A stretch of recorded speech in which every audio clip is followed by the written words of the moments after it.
Time now to go back to our top story, the COP26. At the heart of the climate crisis is a profound injustice. Poorer countries are the most vulnerable to climate change, and they are also the least responsible for it. According to British charity Oxfam, the poorest half of the world's population accounts for just 10% of global carbon emissions. But countries from the global south have not always been given the loudest voice in COP negotiations, and this year in particular, there were concerns about attendance for those coming from countries with limited access to COVID-19 vaccines. Well, one young voice representing the Global South who is in Glasgow is Kenyan activist Kevin Mtei. He's the co-founder of Kenya Environmental Activists Network, and he joins us by phone as today's perspective guest. Kevin, thank you so much for being with us here on France 24. As I mentioned, there were concerns about this summit being inaccessible to participants coming from lower income countries. Was it complicated for you to attend? And do you know of anyone who was unable to come due to coronavirus restrictions?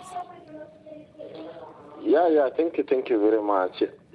So to attend this COP, it had a really long procedure, especially to apply visa. And knowing that also visa inequality, because then in my country I live in a village, so to get this vaccine it was very, very difficult. I end up paying some nurses in order to access this vaccine. And talking about, we also had one of our friends, it has been 2 months, he has not received a visa, he's from Pakistan, so which is not a good thing because currently I think we have been told that our visa is still in the UK embassy, but the UK embassy don't want to give him the visa. Yeah. And Kevin, when the COP26 was postponed last year, you helped organize a mock COP26 made up of youth delegates, over 70% of them coming from the Global South. Do you think that youth, particularly those from developing countries, are being given enough of a voice in these actual COP negotiations?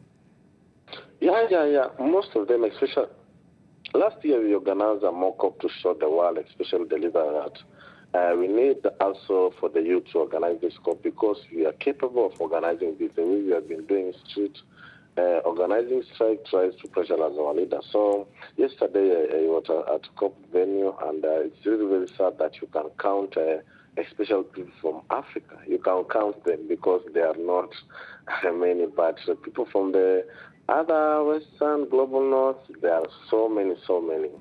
So this usually makes me wonder why is that we still have inequality also in this climate summit like COP26 also in their venue. And thinking about that inequality and representation, are you hopeful about what's going to come out of these talks? Yeah. So the time yesterday that I had a mixed reaction because the time I was entering COP, I said somewhere that where they usually saw an advertisement of them. And it was very, very sad to see that we have also some name of the company which have been destroyed. The environment are being given the chance to sponsor this COP26, which is not a good thing. Talk about Microsoft, talk about Hitachi. And as yesterday I was coming into my room, I was able to do a research and I got that we have more than 15 companies which have been given a chance to sponsor this COP, and they have been able to pollute the environment here in UK. In emitting more than 300 million carbon tons of CO2. That you can do a combination of Italy, Spain, and France. They emit the same carbon emission. And why is COP26 organizing team giving them a chance to being the people who will sponsor this COP? So I wonder. And most of those companies, they'll be the people will be attending, especially in policy-making process.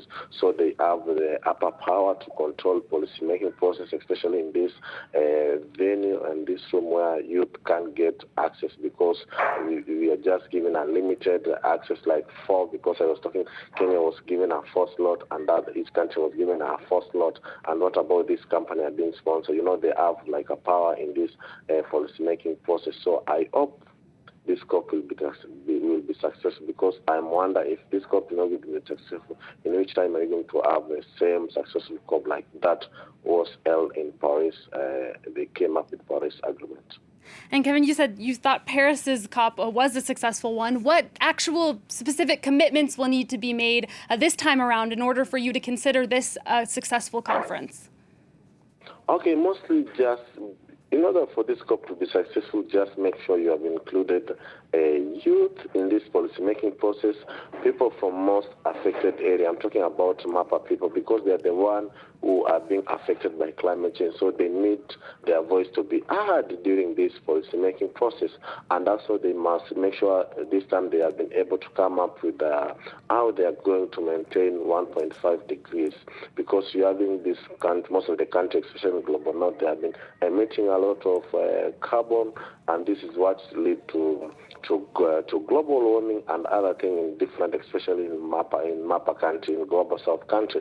And also after that, they need to come up with a way that they can make sure each country have been able to see how we are going to reduce our carbon emission. And also talking about, because yesterday as I was visiting Glasgow, within Glasgow, I was able to see that most of the car, they are like trains, how they need to come up with a process with also policy, how this country, especially in global south, can also adapt this kind of transport system, electric system, not only fossil fuel system. Yeah. All right, Kevin, I'm afraid we're going to have to leave it there, but thank you so much for joining us.